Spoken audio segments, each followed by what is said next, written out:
Bon dia a tots, avui és dia 26 de juny i estem aquí al Club Nàutic Salou perquè es disputa el Campionat d'Espanya de vela infantil. Hola Josep Seguer. Hola, bon dia a tots. Com estàs? En Josep és el gerent del Club Nàutic. Com s'està disputant fins ara aquest campionat? Bueno, jo crec que força bé. Les condicions de vent de moment s'aguanten i s'aguanten amb bon vent. Hem pogut anar disputant totes les proves i esperem que aquests 2 dies, bueno, avui, que pot ser un dia llarg, perquè avui és la competició per equips, i en acabat dissabte i diumenge també disposem de bon vent. Quantes classes competeixen en aquest campionat?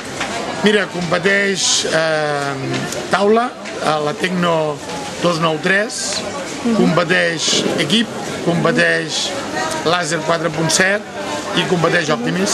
I més o menys de quants participants està constant? Doncs mira, sobre uns 222 participants. Que es mouen sobre quines edats?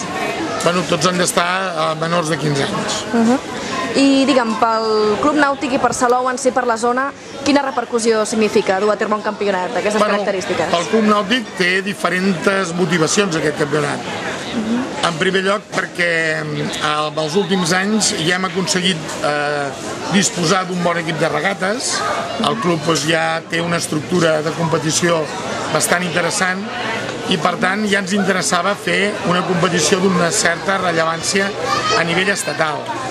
Ja venim fent campionats de Catalunya, creiem que els campionats aquí a Salou és un bon camp de regates i organitzativament tenim ja una estructura i per tant ja ens hem vist amb el coratge de fer aquest campionat. Aquesta seria una de les raons.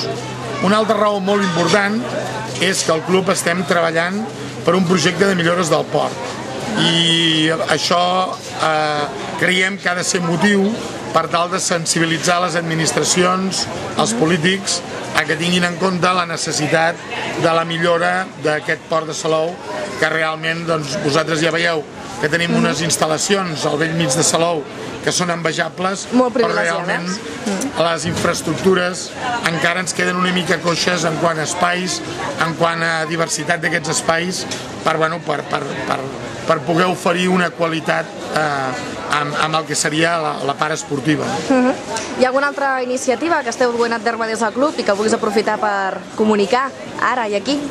Bueno, el club és un club molt dinàmic perquè hi ha tot aquest col·lectiu de gent més jove que participa activament en el club.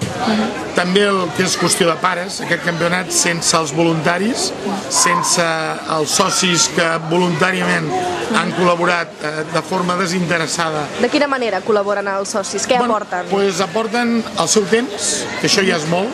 Avui el temps és molt valuós, no es pot compensar amb diners, i el seu temps amb tot el que són les tasques organitzatives que, com bé sabeu, els que estem en els clubs en són moltes i molt variades. Fa falta gent i mans que ajudin. Sí, la veritat és que sí, i ho hem trobat, i aquesta gent realment són els que fan que això es pugui fer i es pugui tirar endavant. Doncs ànims amb el que queda de campionat. Moltes gràcies, Josep. Gràcies a vosaltres, i bueno, ja sabeu on som, i estem oberts a col·laborar, a participar i a crear totes les interaccions amb els altres clubs. I bé, el món de la vela és un món petit i esperem que entre tots puguem tirar endavant aquesta inquietud que a Catalunya realment hi ha ara aquesta espenta i aquesta nova il·lusió que també crec que des de la federació també hi ha interès en espènyer nous projectes. Oh, i tant, endavant i a fer-la créixer. Moltes gràcies. Gràcies a vosaltres.